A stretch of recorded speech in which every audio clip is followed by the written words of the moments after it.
right, let's confirm those teams then. A couple of changes in the South African side from that which lost to Sri Lanka a few days ago. And at number 10 on the order, Meyrick Pringle is in for the left-arm spinner Omar Henry. So Pringle is a fast bowler. And Andrew Hudson, the opening batsman, returns in the place of Hansi Cronje. So Hudson and Wessels to open. Kirsten at 3, he's been their best batsman so far. Adrian Caper, Jonty Rhodes, Richard Snell, Rushmere. Richardson's the wicket-keeper, McMillan the opening bowler, Pringle, and their ace strike bowler, Alan Donald. That's the South African 11 today. Here's the West Indies side with Roger Harper, Patrick Patterson and Phil Simmons out of the squad of 14. So Haynes and Lara to open. The captain, Richie Richardson, world-class player, one of the best batsmen in the world, to come in at number 3. Carl Hooper at 4. He'll also be required to bowl a bit today. Keith Arthurton at 5. Gus Logie at 6. David Williams is the wicket-keeper at number 7. Then Anderson Cummins, the fast bowler. Malcolm Marshall, Winston Benjamin and big Curtly Ambrose to complete the West Indies playing 11 at Lancaster Park today. Curtly Ambrose, the big West Indian opening bowler, and my word, he's a big man. And Richard Hadley, you wouldn't mind having a bowl out there, would you? Yes, I would enjoy bowling out in these conditions, I think, John. First ball of the day.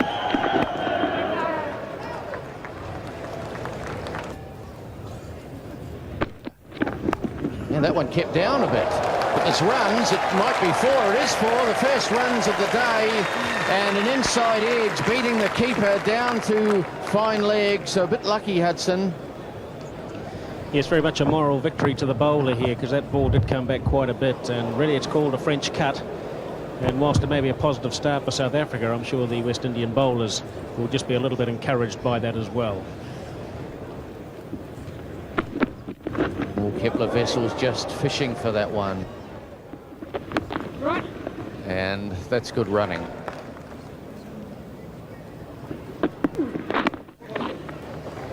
Here's a run down to big Curtly Ambrose, and it's a league bye.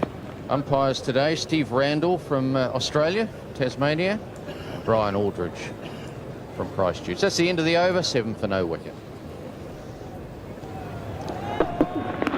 Oh, it's up in the air, and it should be out. It is out.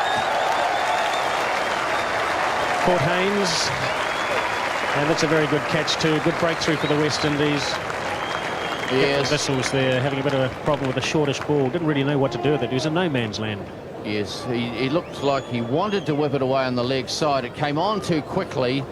In the end, he was nowhere, and he just sort of hoiked it, I suppose. Yes. Front edge really, and it went very high, but Desmond Haynes, he called and took it cleanly. First ball of the new over, and they pick up a single. Well run, and that of course is the intelligent way to play cricket. Kirsten there dropping the ball down in front of him. He knew that the square leg and the mid-on were deep. There was the single there. Oh, that's a good shot. Is it going away for 4? No, it's not. It's Benjamin. Oh, yes, he did misfield. That was a bad misfield. And indeed, it's gone away to the boundary. So the first boundary of the morning. And Winston Benjamin really made a boob of that one. So 4 more 4 runs, 23 for 1. Ambrose again to Hudson. Oh, he's hit that one away. Well, it's in the air, but it's going to fall safe. Lara chasing it back. It's going into the boundary there for the second 4 of the morning. And he hit it well. It was short, moved inside the line, in the air, but 4 runs. Another useful delivery here, and they're going through for a quick single. And here he is with his first delivery. Glorious shot, that'll go for 4 perhaps. Long chase out there for Lara, and just pulling it back inside the boundary. Certainly poor running between the wickets here. I'm sure that Kirsten thought it was going to go for 4, and he ambled through for the first one and managed to get back for 2. Oh, pulled away, lovely shot. And that'll be 4. There's no need to run for that. Short from Benjamin. Andrew Hudson into position quickly, cracks it away over mid-wicket, hits it very cleanly. Well, it's a bit like Benjamin's run-up at the moment. He's off a short run-up, and that's very well played indeed. And you don't get too many balls like that to get away to the boundary.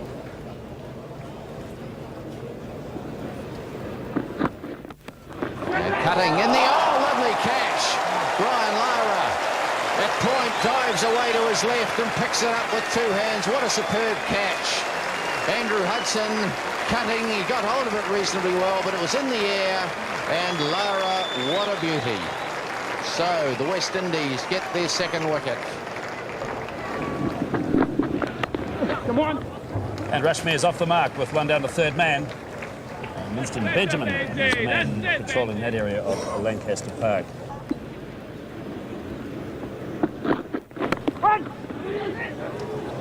Peter Kirsten's run a single pretty quickly. They shy at the stumps, but Rushmere was home.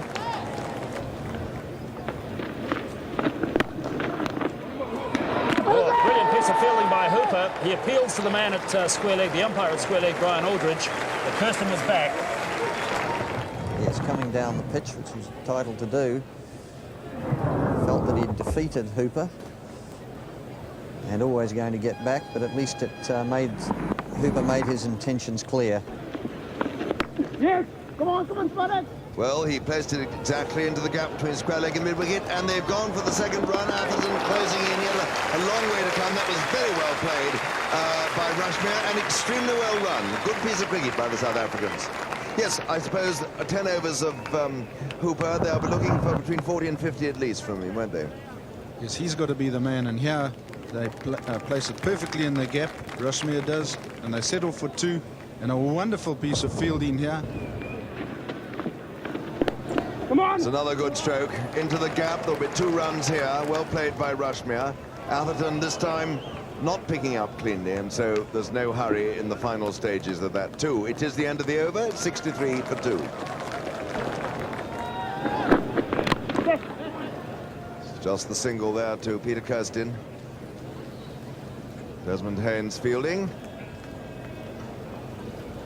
In fact, South Africa haven't scored over 190, and here you see the runs that they score per over. And they've had one good over where they picked up 7, but the West Indies have basically restricted them to almost under 4, well, under just over 3 and over. Well, he's opened the pace. He's made contact there. He'll get one to Benjamin. Benjamin, who's mended his way. What a lovely throw. Goodness me, when you see a throw like that, you realise that good fielding is an art form in its own. Oh, that was a bad ball, and it's got its due, but Desmond Haynes is out there, and it'll just be the 2.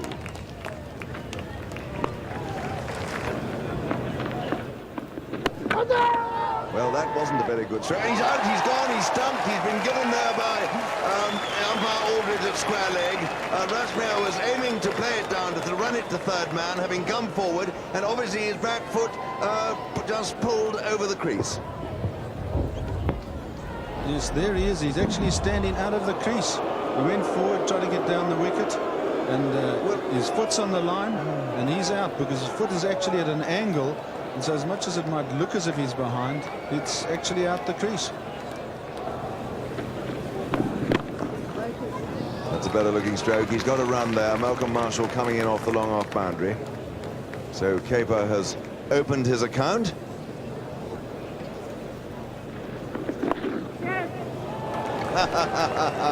Kirsten hasn't realised he's got a runner. He started off. The runner started off. You get all 3 at one end. If you want to get that game right, they're going to have to hurry. A good throw then, I think, would have caused problems, but Kepler was home. It wasn't a good throw from the fine leg boundary. Benjamin down there. So 3 runs have come.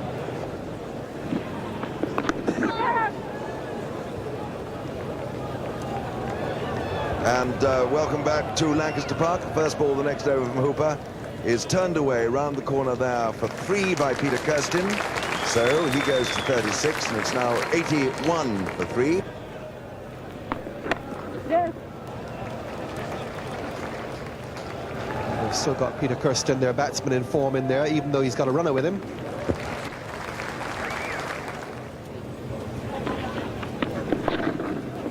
That's well played. Just a little bit of width outside the leg stump from Hooper, and Kepler gets him away. Bad bit of misfielding. Winston Benjamin is having a poor day in the field today. He let one through, it went for 4 early on when it should just have been the 1 or 2.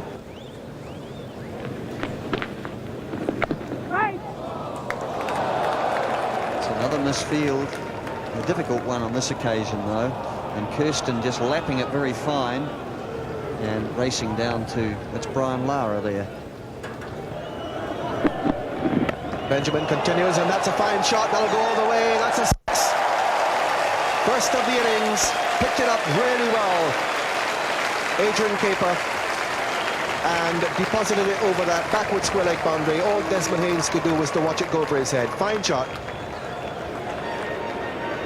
And a very brave one, too. He certainly picked it up well, but he tackled the boundary fielder, and not the shortest side there, but clearing Desmond Haynes comfortably. Good way to raise the 100.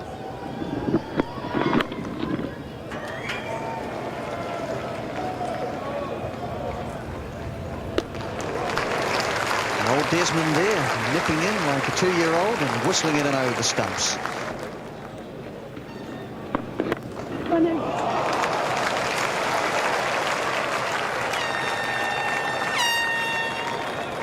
West Indies look very slack in the field today. They look almost casual. And Malcolm Marshall electing just to go across there and stick his foot out. A very dangerous thing to do. He's got hold of it. That'll go for 4.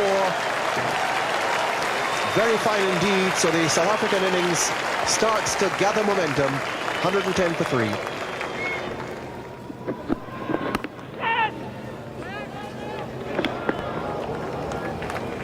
They're sneaking singles now. The South Africans, you can see, beginning to gather confidence here. They've just been allowed to escape. They've noticed in the West Indies approach that certain slackness, and that they're beginning just to gather momentum. To experienced batsmen here in Kirsten and Kepler.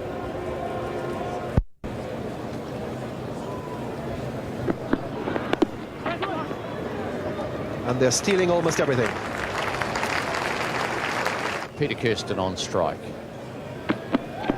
And he slashes this one, and he's got it through. There's a bit of a dive there, but not much chance.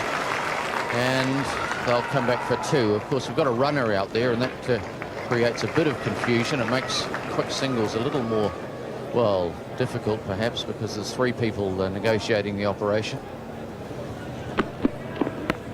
Oh, that bounced a bit again, but there's his 50. There's Peter Kirsten again being the backbone of the South African innings. He's on to 50s, undefeated. A very good effort. He came in when conditions were very difficult. Kepler Wessels out early, and he's gone on, and as I say, is still undefeated and getting a good hand. So there we see his wagon wheel again, little deflections, little dabs, little cuts, and only just 2 boundaries in that innings. Oh, full toss, and he's missed it, and he's bowled. And Curtly Ambrose is thrilled. Well, Kepler getting a full toss, and you don't get too many of those from big Curtly Ambrose, and Kepler's not happy with himself because that was a golden opportunity to score. Well, Kepler, he's furious. Yes, a full toss hit the base of the off stump there, and well, that's Ambrose's first wicket in the competition. He's delighted. So another South African wicket gone, 119 for 4. Yes, it'll won't delight them, and if it clears the ball, Poor very fielding. Here's a sloppy 5. fielding. Yes, that'll run away for 4 plus the one they've run, and that was very sloppy. Well, that's unbelievable cricket, really. I mean, there was a short, sharp single, and even that may have been marginal. And then the backing up there was absolutely Yes, I think it was dismal Andy cricket. Cummins. That was dreadful, wasn't it? Look at this. Look at that, right through the gap. Actually, you'd have to try quite hard to get it through your legs like that, wouldn't you? Yes, you've got to do well to miss it, don't you? Oh, an edge. He's gone. Diving away to his right, little David Williams. And Peter Kirsten is out, just pushing at that one, getting the edge, no question about it, and a good catch behind. So Malcolm Marshall striking.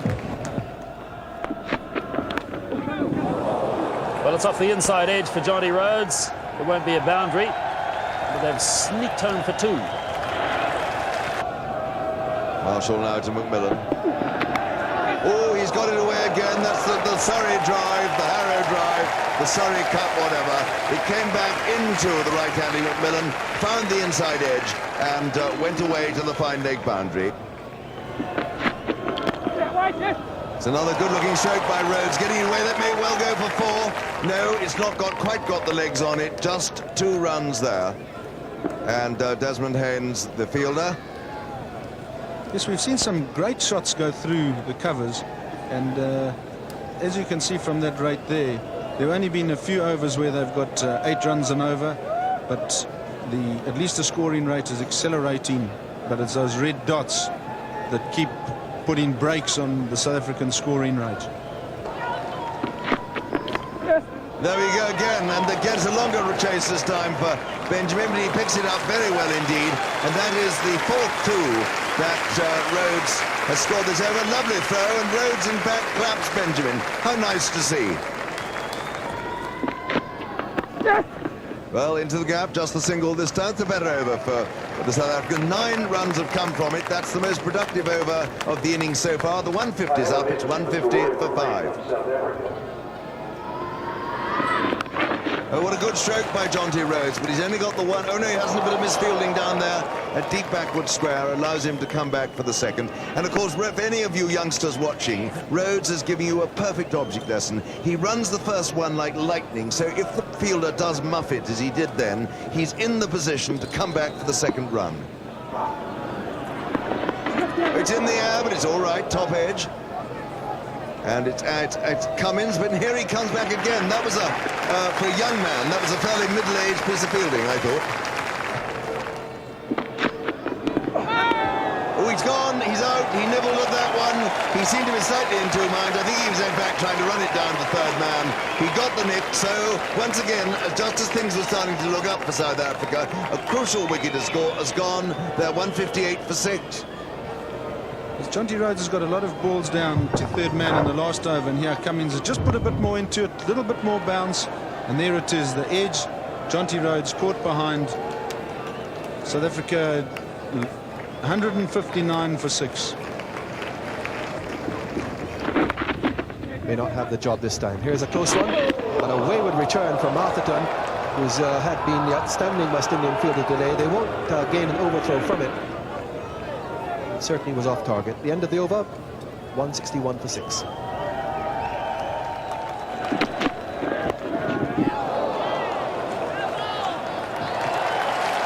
Well, you come back and a boundary well played, but again too short, too wide, and put away for 4. Yes, he just got a top edge on this. It went fine enough, and of course therefore quickly enough to defeat a wideish 3rd man. He's got that one away, down through mid-off for 4. Now that's where the real gap is, and although one wouldn't expect to see too many shots going through mid-off from these bowlers, this was pitched up at the end of the over. 180 for 6. He's hit this one high in the air. Where's it going to fall? It's out there in the deep cover, and it's gone. And as I say, Brian McMillan getting under that, trying to slog it straight really, and it goes out to deep extra cover on the boundary, and that's well taken by Brian Lara. Nearly misjudged it though. He had to make a last-minute dive. And again, Richardson driving down the ground.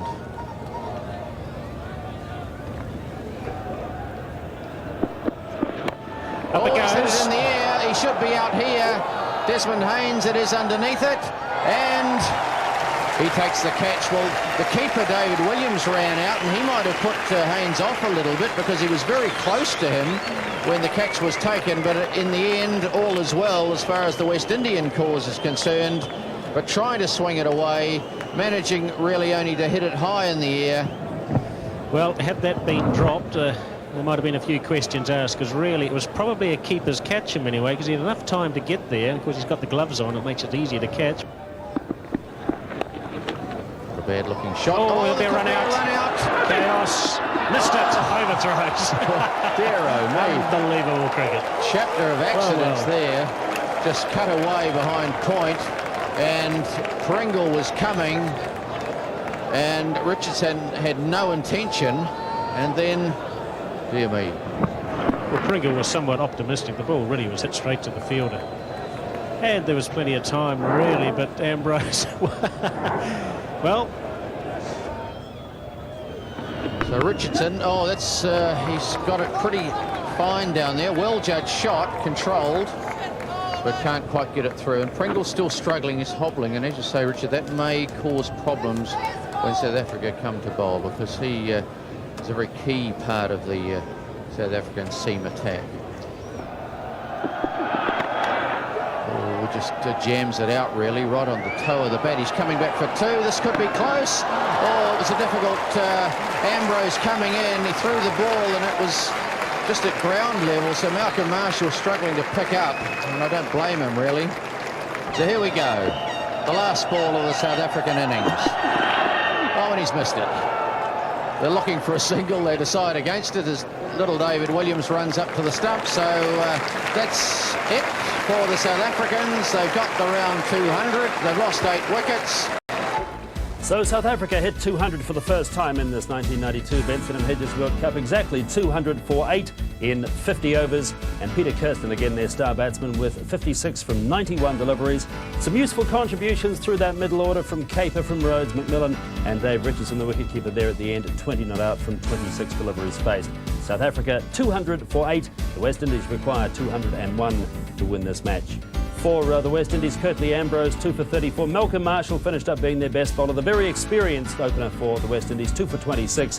Winston Benjamin and Carl Hooper just a little on the expensive side, going for nearly 5 runs an over.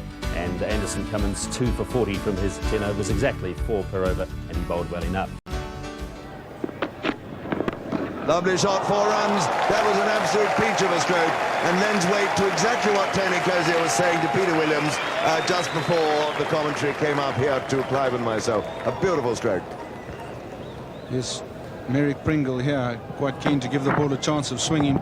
Doesn't, pitches it right up there, and Lara jumps onto it and crashes it through the covers. Splits the field absolutely perfectly. Donald. Desmond Haynes getting into a bit of trouble then. Inside edge, running away towards short fine leg. Oh, that's a magnificent stroke. It was uppish, but it was to the right, to the left of Rhodes. And if that hadn't gone straight to a fielder, which it didn't, it was 4 runs. It was hit like a kicking horse.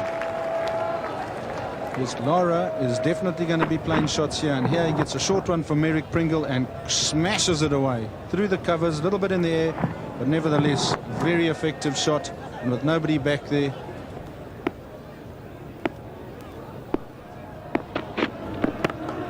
Owen, is that out? Yes. Oh, did it pitch? I think he's caught it. It's a marvellous catch. Yes, he's gone. Jonty Rhodes took one that was hit as hard as any cricket ball you could see. He really got on over that. Lara hit it very hard, didn't quite get over it enough.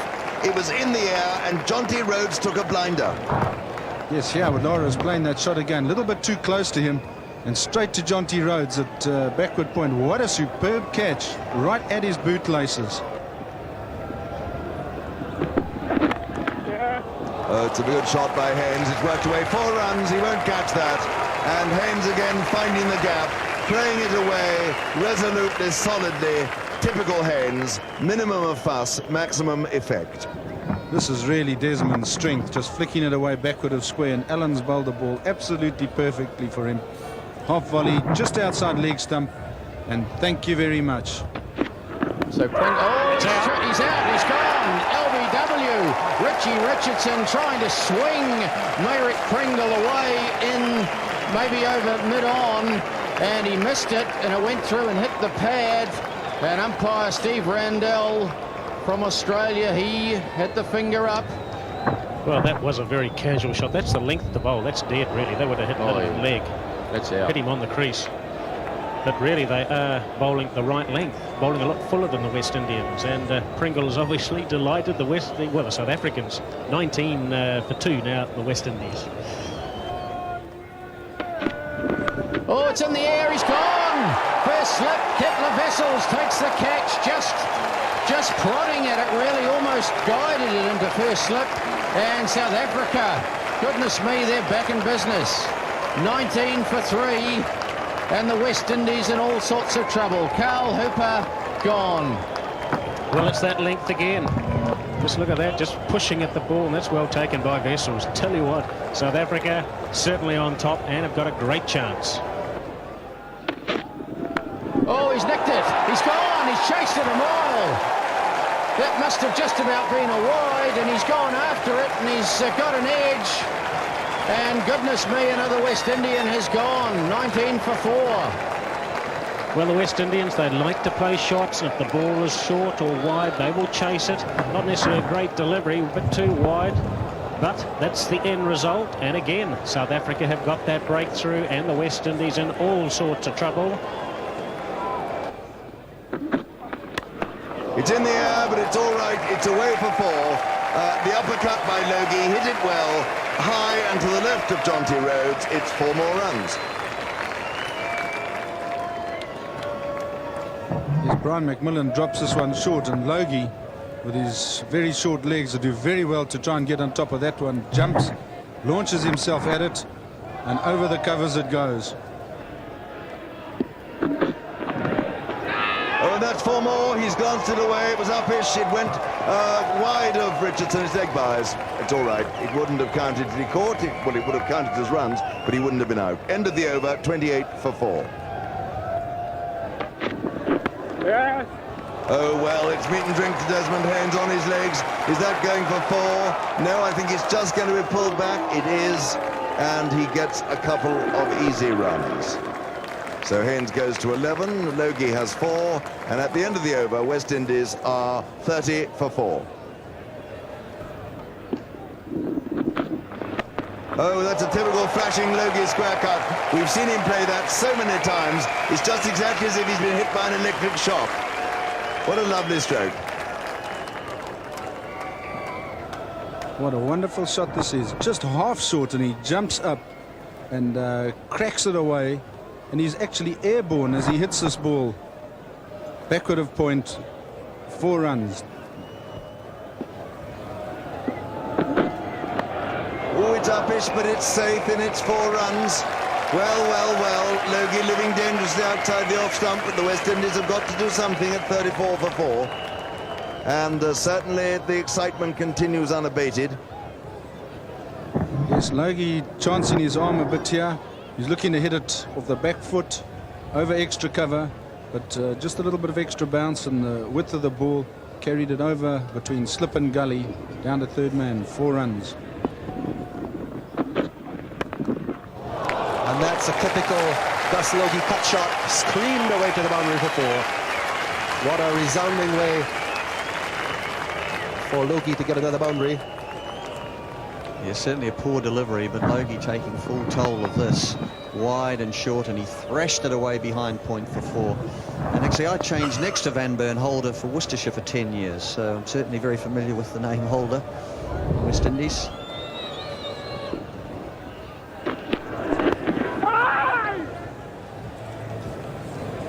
And there's the man who's done the damage, Meyrick Pringle.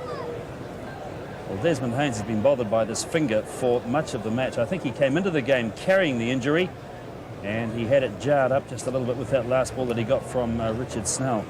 You see the splint on there. And obviously he's hurt that finger before, and it'll be a big blow to the West Indies if he can't carry on. So Desmond Haynes is leaving the field. He's going to be replaced by Malcolm Marshall. Caper bowling, and Logie going for a huge hit, and that's 6.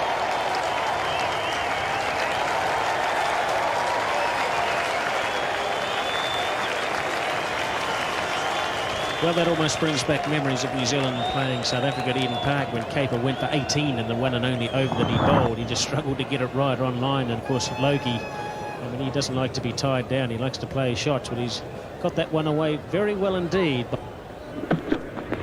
Might have to come back too if Logie goes away again, and it's more. Well, it's certainly a bad start for Caper, and Kepler Wessels is not happy with that. 10 runs off only 3 deliveries. He just hasn't settled. Gus Logie, he's taken severe toll of that again. So 2 pull shots and 3 deliveries. Certainly not very good bowling, but very good batting indeed. So we saw earlier the South African innings didn't really get a partnership underway, and you can see that the West Indies innings in reply, after starting to threaten, then a couple of wickets falling very quickly, it's just fallen apart.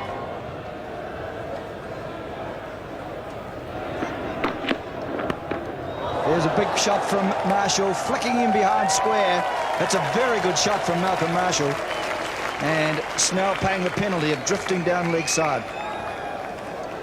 Well, that's the first time he's drifted down the leg side, and Marshall just sort of whips that away. I mean, that's typical West Indian. I mean, not too many players in world cricket sort of play that sort of shot to great effect. Just look at that.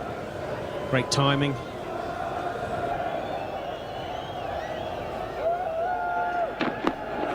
Oh, it's a bad ball. He's caught! What a blow for the South African side. He's been struck by probably the worst ball Richard Snell's bowled. Short, wide outside the off stump, and Malcolm Marshall helps himself to it straight into the hands of Jonty Rhodes. Marshall out for 6. It's 70 for 5. Well, certainly not a classic dismissal, but Snell has deserved this wicket. He has bowled well. Marshall cutting in the air. Of course, Jonty Rhodes took that brilliant catch to dismiss Lara. And so Marshall's gone. The West Indies in all trouble at 70 for 5. Here's the wicket that fell. A short ball from Snell. A big cut shot, but not controlled, and hit directly and very safely to the magnificent fielding hands of Dusty Rhodes.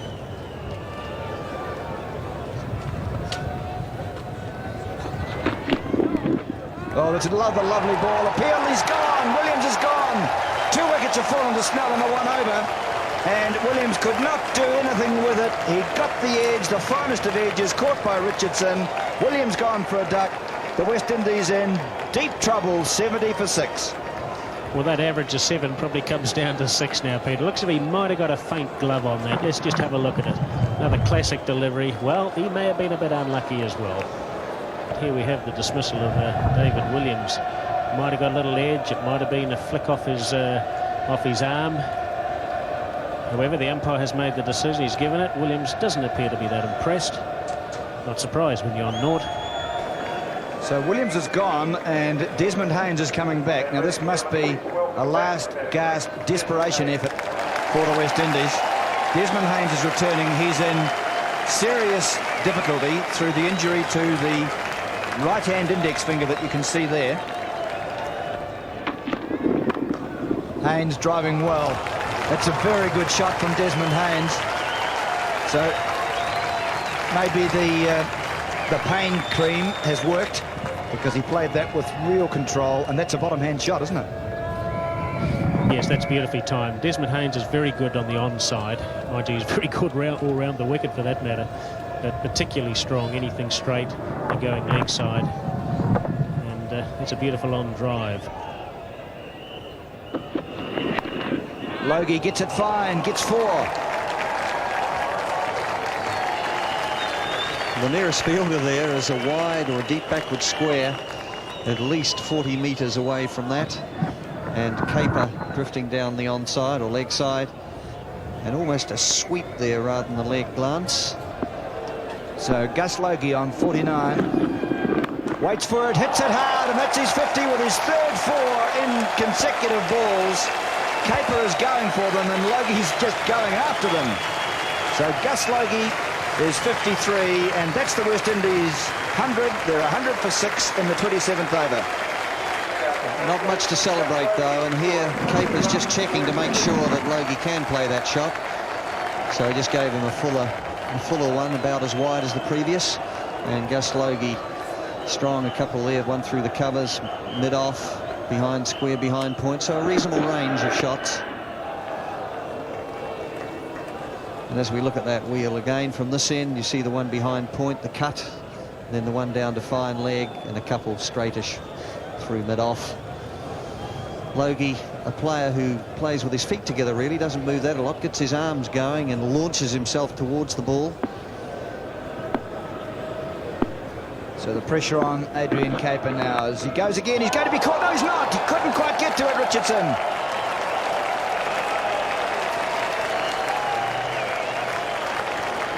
Well, this shot's not controlled at all, just going wide of keeper, slashing at it, top edge, He starts to dive towards it. I don't think he was ever that serious of getting hold of it. But Logie will take the 4 anyway.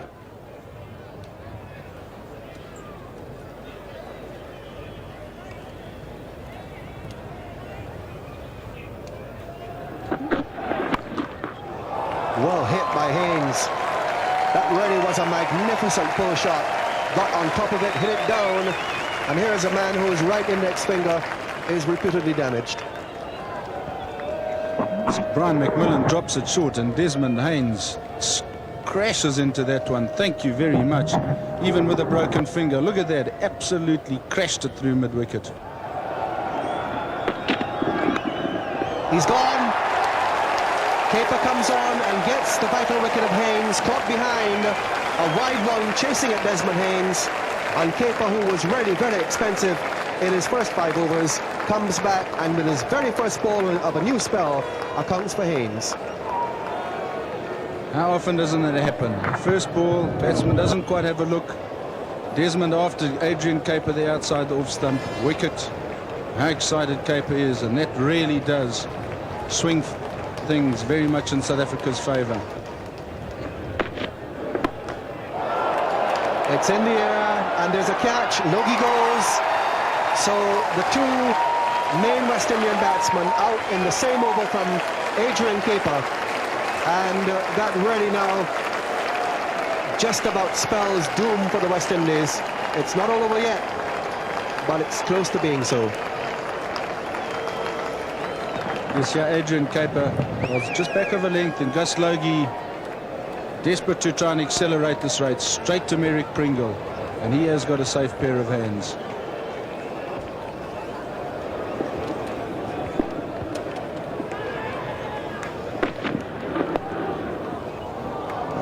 Should be a couple down the leg side here, or maybe it'll go all the way. It does.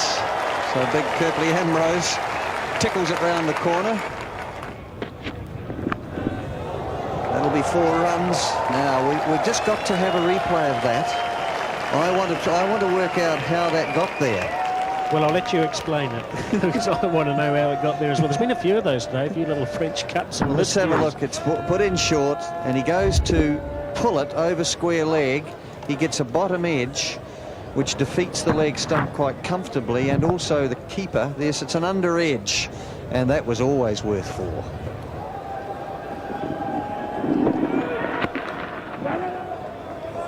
There could be a run out here if he hits. He does hit, and he's out.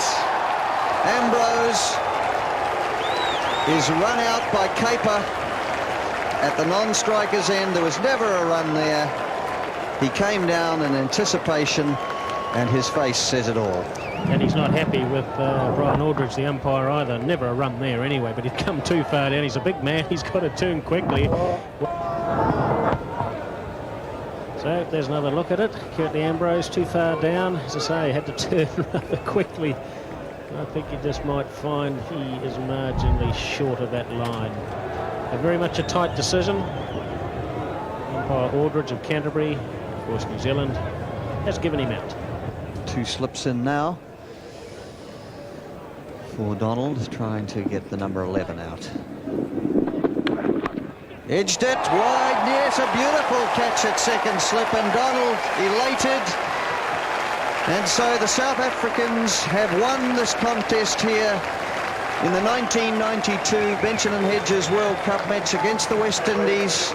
History has been made today that these 2 sides have played against each other for the first time ever in an official match, and the South Africans come out very easily, scoring 200 from their 50 overs, and in reply the West Indies falling for 136. So the West Indies in the end falling 64 runs short of that South African total of 200 all out. From the 4th ball of the 39th over, marvellous catch by Brian McMillan at second slip from Alan Donald to complete the victory for South Africa.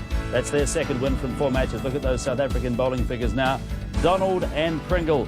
Donald only taking 1 wicket, but look at the economy rate. He had 1 for 13 as he nearly completed 7 overs. Meyrick Pringle did all the damage. The first 4 wickets to fall. 4 for 11 he finished with from 8 overs. Brian McMillan just a little bit more expensive. Richardson bowled outstandingly well, 2 for 16. Adrian Kepler was expensive.